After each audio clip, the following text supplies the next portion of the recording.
Todd Gurley was the NFL's most prolific running back at one point in his career, winning awards, breaking records, and being the unanimous best weapon in all of football. But what if I told you that he went from on top of the world to out of the league in just 18 months? Here's the tragic story of the downfall of Todd Gurley. Todd Gurley grew up in North Carolina, where he was a three-sport athlete: track, football, and basketball. Luckily for us, by his senior season he was fully committed to football, and his play on the field proved that. Todd Gurley used his insane athleticism to rush for 2,600 rushing yards and 38 touchdowns, quite literally carrying his team to a North Carolina state championship. After having such an insane season, he was awarded the North Carolina Press Player of the Year award, and was thus a 4-star recruit coming out of high school. After getting tons of D1 offers from some of the top schools in all of the country, Gurley committed to the University of Georgia.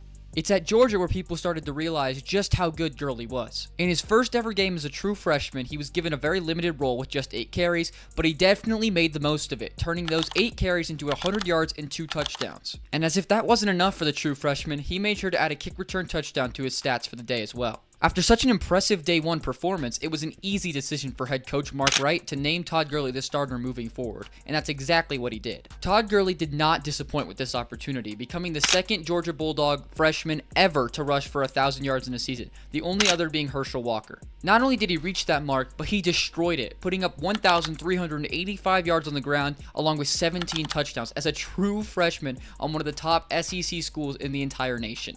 Heading into his second season as a Bulldog, all eyes were on Gurley, as such an impressive first season was sure to be followed up by something even more special. Well, sadly, after Gurley did start off pretty hot, he suffered an ankle injury that kept him sidelined for 3 games of a season, and when he was able to return, he played with a nagging hip injury that really just slowed down his game. Due to all the injuries, Gurley finished the season with just under 1,000 yards and 10 touchdowns, which wasn't bad by any means, but now that Gurley was healthy, people expected his junior season to be his best season yet. The people got exactly what they wished for, as in his first game, he went up against Clemson and he put up 198 yards and 3 touchdowns, and he didn't slow down there. In just 5 games, he had 773 yards and 8 touchdowns.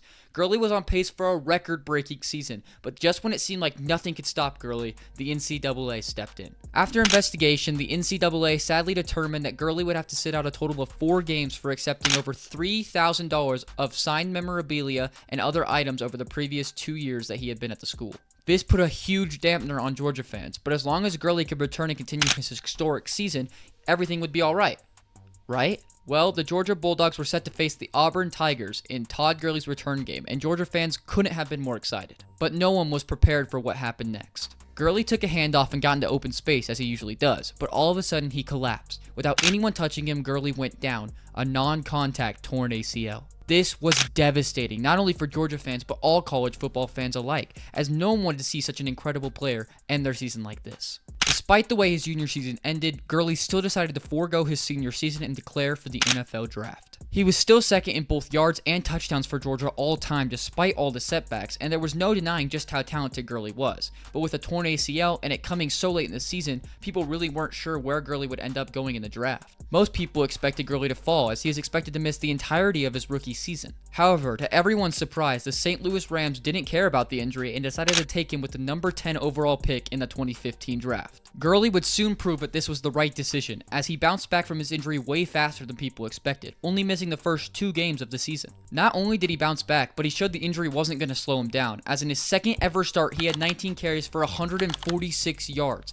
an absolutely insane performance for a rookie coming off an ACL tear. However, his dominance didn't stop there. He had 159 yards the next week, 128 yards the next, along with his first touchdown, and then he proceeded to find the end zone at least once for the next 5 weeks. Gurley was playing like one of the best backs in the league already, and he was a rookie. Gurley finished the season with 1,106 yards and 10 touchdowns in just 12 games. This was of course enough to take home the Rookie of the Year award, and he was also selected to his first Pro Bowl as a rookie. The next season, however, Gurley sadly took a big step back, but of no fault of his own. To put it straight, the Rams were awful, and they just stacked the box with as many people as they wanted to every game, completely countering Gurley. He was only able to finish the year with 885 yards and 6 touchdowns, but everyone knew the lack of production wasn't his fault. Now, while obviously Gurley wanted to have a much better season than this, it ended up helping him, as the Rams were so bad that they fired their head coach and gave a new young up-and-coming coach a shot, Sean McVay. Sean McVay would prove to be a huge difference maker for Gurley and the Rams, as he was able to craft an offense around the young prodigy and got him extremely involved in the passing attack along with the rushing attack. Gurley had by far his biggest season yet, finishing the season with over 2,000 yards and 19 total touchdowns.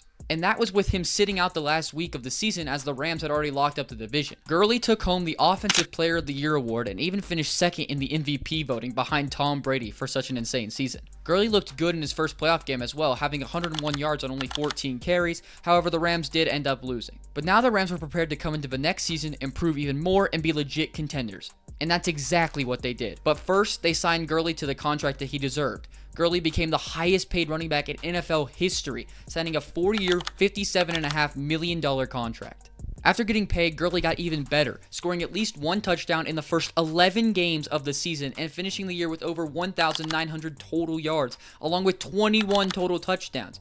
And he would have done even better, but in week 15, he sadly went out with a nagging knee injury, and so they shut him down for the last 2 games of the year as they already had a bye locked up. With Gurley getting a couple games of rest and a first-round bye, the Rams were ready to compete, and that was proven in the divisional round of the playoffs as Gurley put up over 100 yards against the Cowboys in a win. But in the NFC Championship, things started to get a little weird. While the Rams ended up winning after the most famous no-call in NFL history, Gurley was just as big of a headline at the time as he only got 4 carries for 10 yards. While he was able to get in the end zone, there was no doubt in anyone's mind that this was a little strange. I mean, only 4 carries for your best offensive player and not getting him involved in the passing game either? This offense lived and died through Todd Gurley, and they barely gave him the ball in this game. This is when all Ram fans started going panic mode. Was Gurley okay? Was the injury they sat him out in week 15 bigger than we all thought? Well, over the next 2 weeks leading up to the Super Bowl, the Rams confirmed that Gurley would be good to go for the Super Bowl, and it was just a little inflammation in the knees. All fans could do was wait for Super Bowl 53, and that's exactly what they did. However, when the Super Bowl came around, it was clear the Rams were wrong. Something was clearly wrong with Gurley. He didn't look anywhere near as explosive, and the Patriots had their way stopping him on the ground and through the air, which was something no one had been able to do for the last 2 seasons. With Gurley not being the same, the Rams didn't even look like a competent team, and they got beat 13-3 in the Super Bowl. During the offseason, it was revealed that there was arthritis in Todd Gurley's knees, a devastating blow for Gurley and the Rams, as there was little to no possibility of Gurley coming back to his full form. Gurley was clearly feeling the effects, as next season he was held to under 4 yards per carry in 15 games, and he totaled under 900 yards on the ground for this season. He didn't even put up 100 yards in a single game in 2019. Granted, Gurley still knew how to find the end zone, as he still managed to score 12 touchdowns. In the following offseason, the Rams made a big decision. Due to just how much Gurley was being paid, and there being a very low chance the real Gurley would ever come back, the Rams cut Gurley at just the young age of 25. Unsurprisingly, a team was ready to take a chance on Gurley, and that team was the Atlanta Falcons. The Falcons signed him to a 1-year prove-it deal, but Gurley wasn't able to prove anything, having by far the worst year of his career, rushing for under 700 yards on 3.5 yards per attempt, but still putting up a respectable 9 touchdowns. However, this just wouldn't be enough to save Todd Gurley's career, and after this season, he would never be re-signed. And that's how Todd Gurley went from gold jacket bound to out of the league by 26.